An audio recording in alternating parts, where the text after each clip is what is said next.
Hello, welcome back to the Leaders in Cleantech podcast, where I'm delighted to be joined today's episode with Danijel Višević. Daniel, great to have you with us. Good to be with you. Good. I was trying to think before we set off the last time, or the time that we met was a Rockstar event in Copenhagen, if you recall. Must be 2 or 3 years ago now. Yeah, I think it's 3 years. Yeah.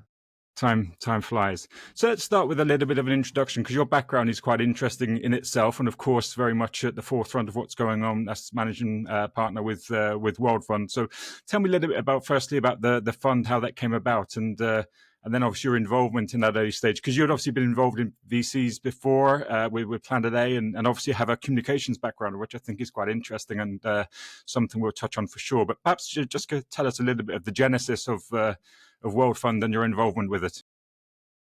With pleasure. So my motivation very much was to be able to combine the purpose and what is really fulfilling me, and that's mainly to serve humankind and to tackle the climate crisis. Really deep in me, this is the purpose and my call to combine it with something sustainable.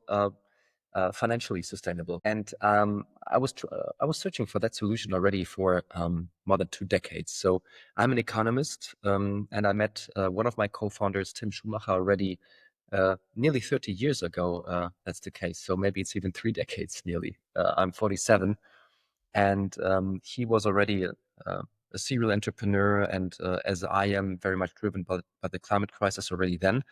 And yeah, I started to work as a journalist to report and write about those founders, about the climate crisis, venture capital, startups. So I was very much inspired also by those people who have ideas and build stuff. And of course, I was inspired most by those people who build stuff to tackle or to help solve the biggest challenge of humankind, which is the climate crisis. However, I was first writing, trying to change the world with writing. I think that worked to a certain degree, entered politics while I was journalist. Also had 5 years working for Angela Merkel, who has a big green heart, and still the politics she and the German government did between 2012 and 17, exactly the time I worked for the German government.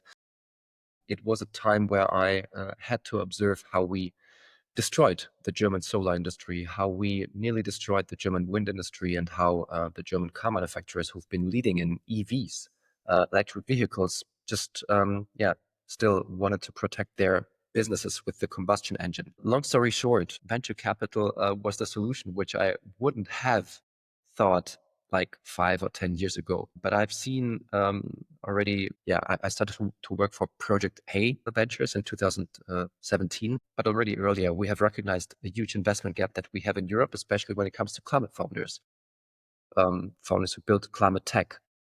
We knew we need to build a big fund. Tim and I and Daria, very fast, we've been able to build a fantastic team. Now looking back, it looks like it went fast, but when you are really in it, 2.5 years of fundraising, the largest first-time fund ever raised in Europe, 300 million euros, that was quite tough. And but here we are, soon to raise our second fund. Yeah, it's flown by, and again, some great investments from that first fund, which we can perhaps talk on in terms of some of the places you've already invested. We'll dive into that a little bit, maybe just again for those who may be eager to see if they can join that portfolio. What is the investment thesis at World Fund in terms of what sort of ticket size? What are the particular types of climate technology? If you have a particular focus area, what's the sort of your sweet spot from an investment point of view? Yes. So decarbonization potential is very essential for us, as we believe that in a world of decarbonization, startups developing such technologies will be among the most valuable companies of the next decade. So we have Morgan Scheel as our head of impact. She moved over from New York to Berlin, joined our team a bit more than a year ago. And with the head of impact that we had before, she already developed that methodology to really quantify decarbonization potential. For us, the threshold is 100 megatons per year of CO2 emissions or equivalents, which is quite large, but it's about the technology. So the technology has to have that potential. And so this could be like our sweet spot, but sweet spot sounds so small. And climate is not small. It's not a vertical, it's a horizontal. So this includes energy, food, agriculture, construction, industry, of course, a lot. But it also includes, for example, quantum computing. It includes space technologies. It even includes computing, like optimization and significantly increasing the efficiency of computing, as computing power is more needed in times of AI. So it's not that we are able to kind of curb this development, and we also don't want to, but we want to help to have it decarbonized. And so this for it's let it be a huge sweet spot. Yeah, no, it's good to have, as you say, I always have this because we live in a bit of a clean tech bubble, and we just hired actually another person into our office. And again, trying to explain that clean tech in itself is a pretty broad umbrella of technologies and solutions which are driving the decarbonization effort, as you say. In terms of, I guess, is there a preference towards software, which we know, of course, makes a fundamental difference, but equally, we need hardware to sit this software on.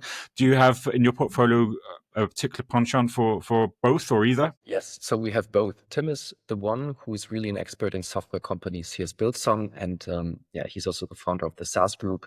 So he knows how software businesses work.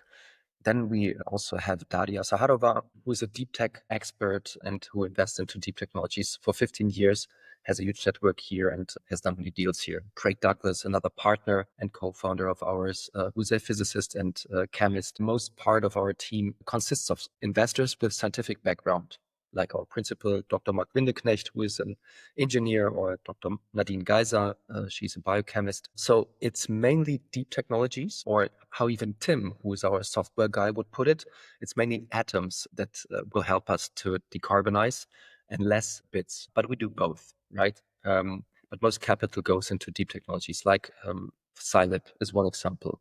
Battery recycling. It's about recycling lithium, graphite, etc., to accelerate the electrification of transportation. We have, I mentioned before, quantum computing. IQM Quantum Computers is the leading European quantum computer producer. So SpaceForge, I mentioned Space Tech. So they are producing semiconductors in space, or optimizing them so that they Right. use their UK base, so they use less energy and are significantly more efficient.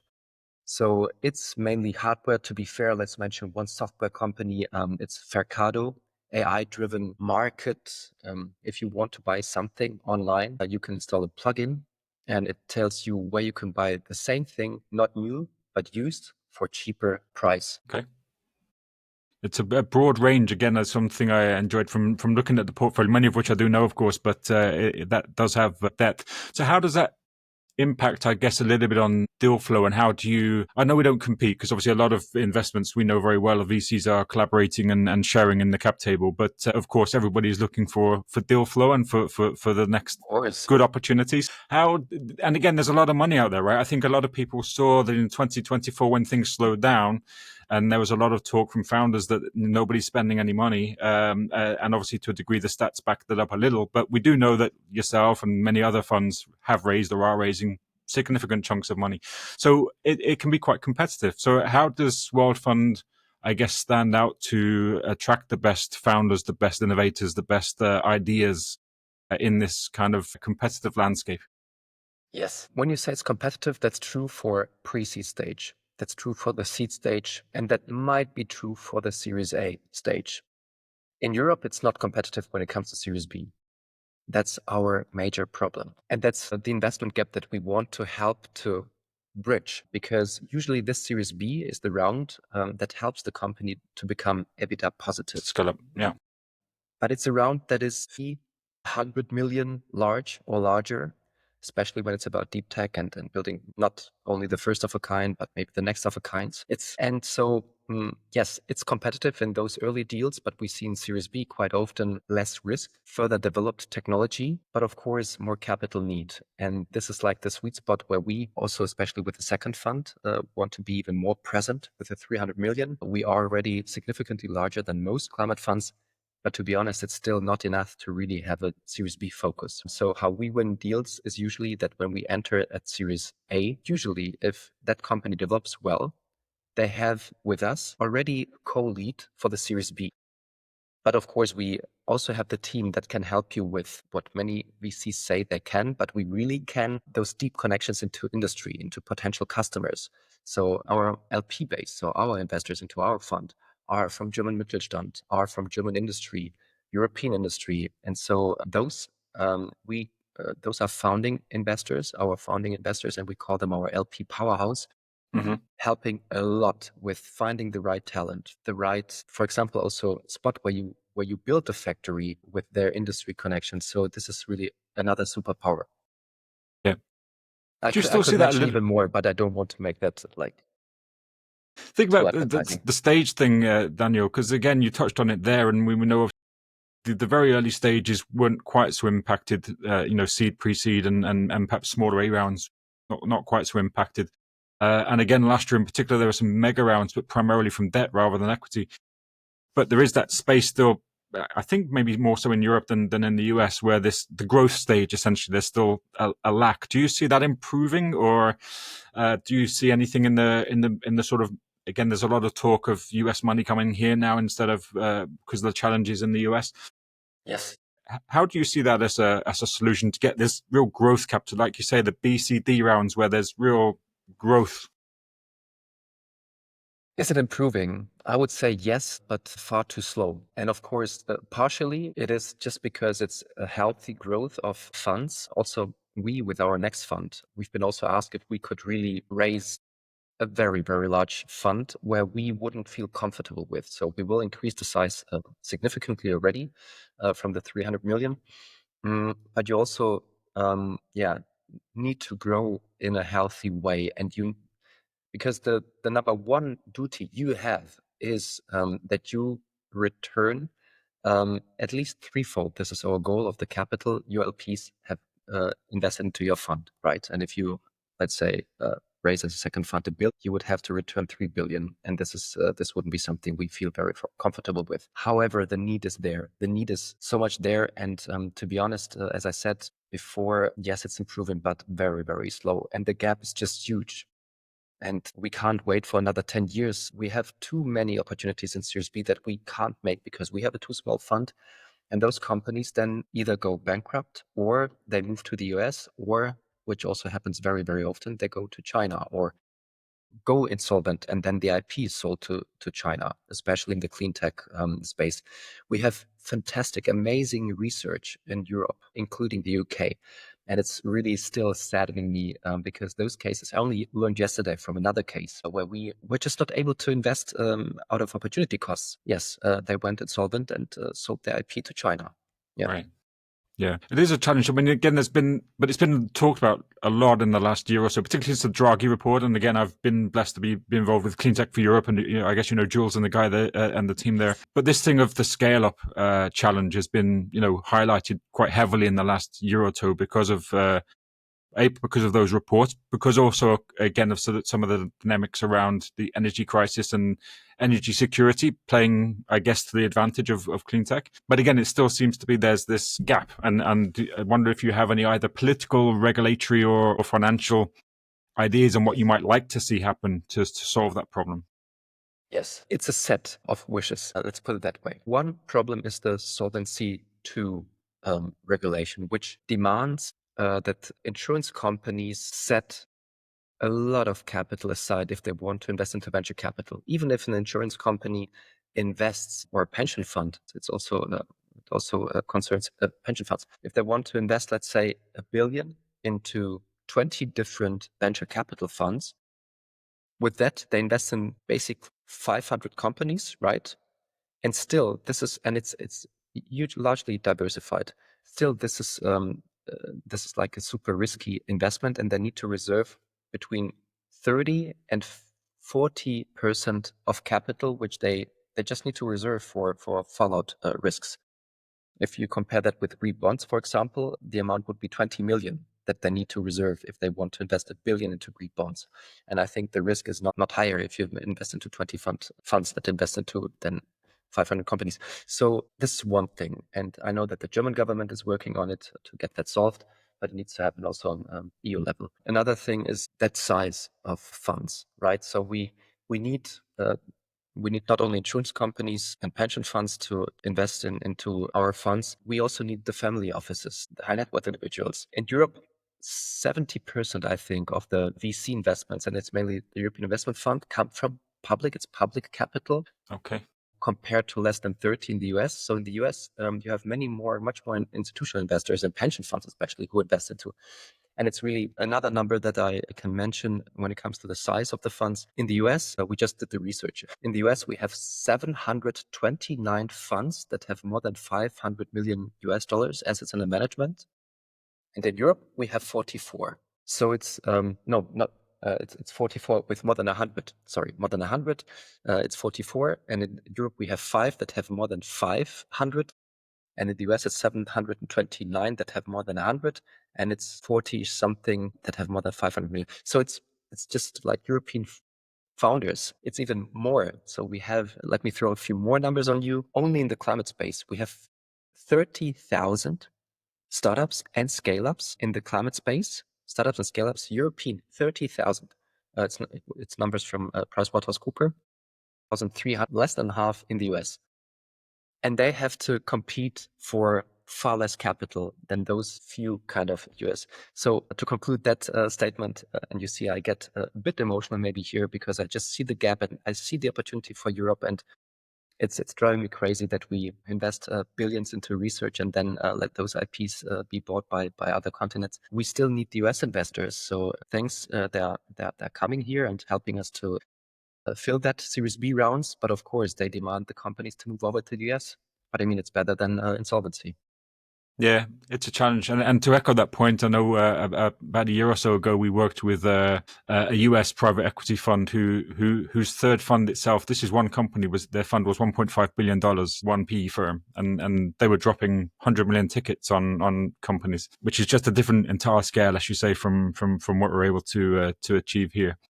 But let's hope, as you say, that perhaps some of the challenges in the US will come here. But it's the case of keeping the IP, as you say, and keeping the talents here also in Europe, which I think can be a challenge. We're fortunate, obviously, in what we do with Hyperion. We're often moving people to Europe from other parts of the world, which is clearly a testament to the technology and innovation which is happening here.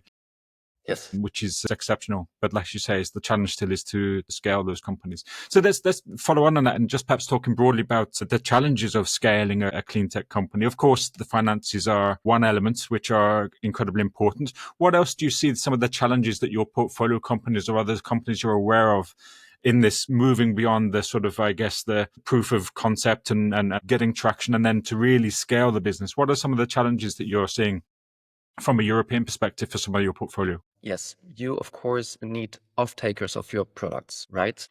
Let me, just to be more specific, or so that it's easier to understand, let me stick with Silib, one company that we have invested in. So they are recycling batteries. They have world-leading tech. So we compared, and this spin-off of the Technical University of Aachen has the most promising technology, and they already have, they're achieving very, very high purity and can recycle every part of an EV battery or whatever battery and recycle the lithium, graphite, mangan, cobalt, etc.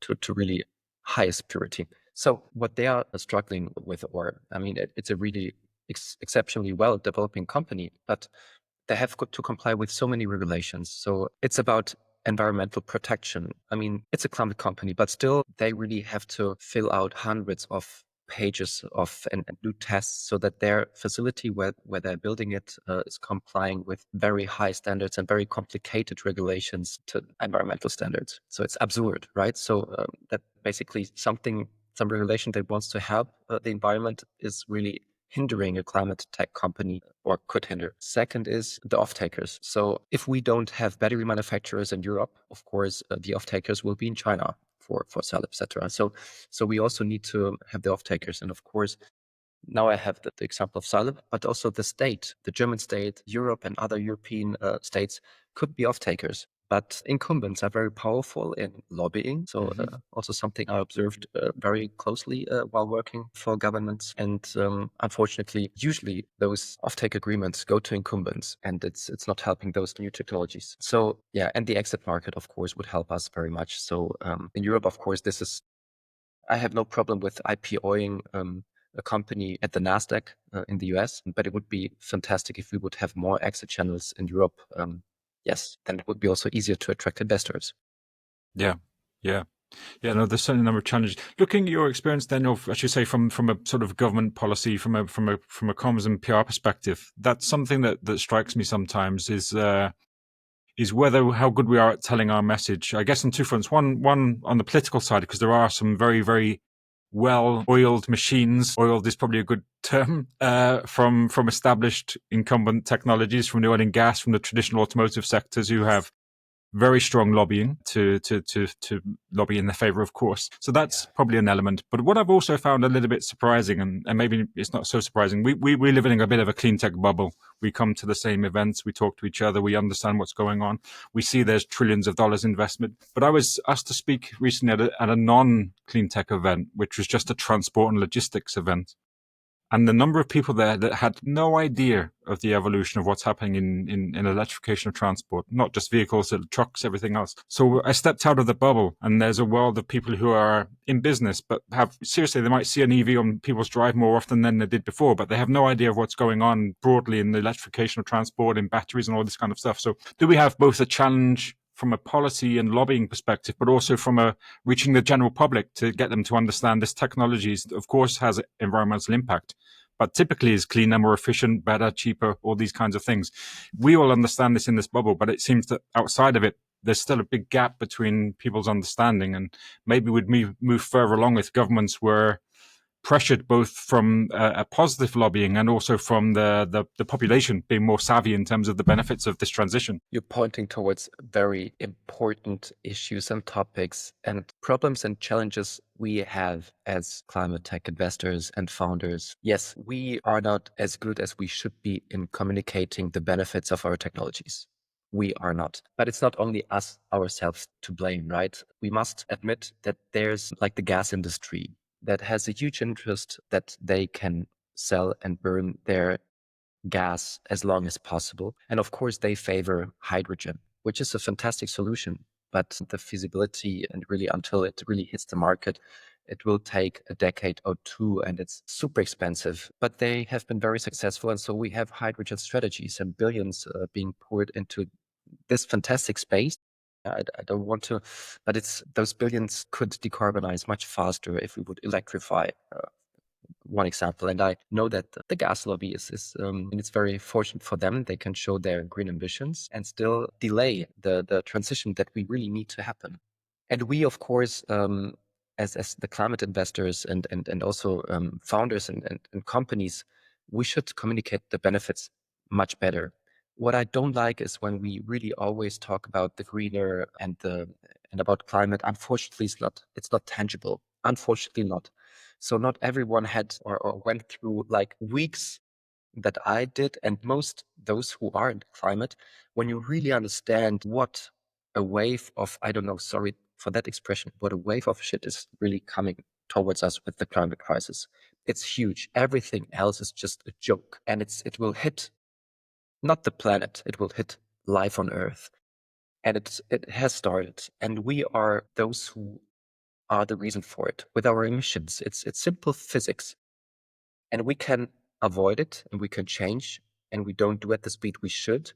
And yes, so unfortunately, this is not something we should communicate that as well, but the benefits as well we should communicate. I mean, of course, everyone wants to breathe clean air. If you have driven once in an EV, you don't want to switch back to a combustion engine, or maybe those who like loud motors will still want to have that room, but feel free and have fun. But most would stick to cheaper, cleaner EVs that are just faster and easier to drive and more fun. Same with all the food, alternative food. I mean, it's super tasty, it's healthier, and still, I must say, I don't really understand why we're not getting it into the markets. It's this or not enough. It's of course scale. It needs to be cheaper, and unfortunately, we have that strong meat lobby that is getting billions every year in Europe. All the agriculture companies, and it's those hundreds of millions of animals or billions that are killed every year. I mean, that's another drama. But this alternative meat would be already much cheaper if that animal meat wouldn't be subsidized. So you see, that's maybe even we need better lobby, we need better connection to the governments, and we just need to do it better than the incumbents. But it's really hard to replace established relationships. I observed that with my own eyes and get into that lobby place, so to say, as a new player. Yeah, that's why I was thinking a little bit about the broader public, because I guess you say the lobbying, the existing lobbies are well entrenched. They've been doing it a long time. They have the playbooks from tobacco and all the rest of it. They know what they're doing. They're very well oiled. They have lots of money. Yeah. So that can be hard to compete against. But at the end of the day, politicians are voted by people. And I think your analogy on EV is exactly right. I mean, I've been driving car with a plug now for whatever, 6, 7, 8 years. Most people I know who've gone that direction are doing so because it's, I say, faster, cleaner, no pollution, like air pollution rather than no climate pollution. Because the reality, sadly, is this big wave of shit, as you say, that's coming our direction. It's hard for humans to comprehend that. And I think a lot of people are just like, well, we know it's coming, but what can we do? And but I like my meter, I like my room or whatever. Yeah, so I think we need to do a lot more work. It frustrates me sometimes because it's fun to go to a conference, we talk to each other, and we get excited about what we're doing. But and we're doing good things as a collective, as an ecosystem. But yeah, it just frustrates me sometimes. You go into the real world outside of the bubble, and people are like, I don't really care, or I don't understand, or yeah, but that's not now kind of stuff. And yeah, sadly, we're seeing more of the effects of climate change happening more rapidly, which is a bad thing, but maybe a good thing in the sense it kicks people into some action. But anyway, I just thought with your comms background and your communications background, you had some insights into how we can change behaviors and people's concept on a consumer level, which I think drives a lot of change ultimately. Yes, two ways maybe to do it. The one is maybe the negative way to really explain how bad those oil, gas, meat is to you and your body and to your family. But the second is, of course, those positive aspects of the clean, green technologies. We need to make it tangible. Usually it's really, they need to have a teaser kind of, and then they understand, okay, that they will want to go back. And children, if they have children, that's definitely something that works very, very good. We hear it so often from our investors when we ask them why. I mean, they did before that nothing with climate, but then they suddenly like invest a huge amount into our fund, and they say it's because of my children. I know that it's getting worse, and I want them to live in the world, and I also want to justify myself and tell them in 5, 10 years that I've done something against the climate crisis. Still, you see, I can totally understand your question. I would like to have that golden bullet. It's definitely wrong to blame people. They then close. So if someone loves meat, enjoy. If someone loves flying, I travel also a lot, and I love traveling. I mean, it's nothing bad to travel. I wish, and we also did one investment into Veridian, producing electric planes and want to electrify and decarbonize aviation. So we should travel. It's a fantastic thing. Don't give people a bad feeling. I mean, you will automatically if you talk about things like that. But just be maybe a role model and be. I'm vegetarian. I avoid flying as often as possible. I write about when I'm taking the train. Yeah, I love really to travel by train. I can work much better, etc. And I talk about that also. Just be a role model, and I think this is already a lot. yeah. To do what you can. Let's jump back to business. To your view on leadership teams and founding teams. What do you look for in your investments from that perspective, from the talent, from the leadership, from the people in businesses? What do you look for as part of the investment decision, and how do you support your founders post investment to beef up that capability of leadership? It's not even too much different than compared to other VCs. Usually it's team, even in Series B, even if it's later stage, the founders are really the essential part of company. Of course, it's the tech, but the founder and his or her team are essential. Of course, we're super happy if the founder understands that climate crisis is something they are tackling with their technology, and it gives them, of course, purpose, meaningfulness, and it also motivates the team when they know that they are working for a company that is really on a very important mission. Still, I also tell those founders, if you burn for something, take care not to burn out. I also have experienced that, it's so important what we do, but don't take yourself too important. You're doing already a great thing, and those people usually put themselves under huge pressure. And then, it's really to see the founders when your investor is telling you to stay healthy, it means a lot to them, because usually investors increase the pressure, especially when things are not going well. But often things don't go well because people are close to burnout. Let me say, we look, of course, a huge market. We look for leading tech. We compare. We do a lot of competitor analysis, and we want to bet on the best team. And the most important is really this honest relationship that you have to your investor. I want to be the first to know about problems that could pop up, because I can help you. I can support you. Be honest, as we are with our LPs as well. We also have an insolvency in our portfolio, and we communicated that far before it happened, months before that it could happen. And the LPs really appreciate that very much. And the same is what I ask of my founders. So be open about the problems, and also LPs try to support and help. And so do we. And then after investment, we try to support as much as possible. As I mentioned before, with our contacts to the industry, we also support when it comes to ESG, still important. It's risk mitigation. We do it as easy as possible for our founders, but we help them to mitigate those risks. We help them to find talent. We are there when they have problems. That's very meaningful. And last but not least, I mean, we have a huge network of Series B plus investors, co-investors. We help them to find the best investors in Europe or in the US.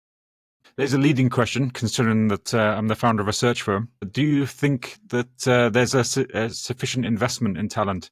It doesn't have to be recruitment fees, of course. There are lots of aspects of costs when you're hiring and growing. But do you see that there's sufficient recognition of the importance of that investment in VCs and in the community generally?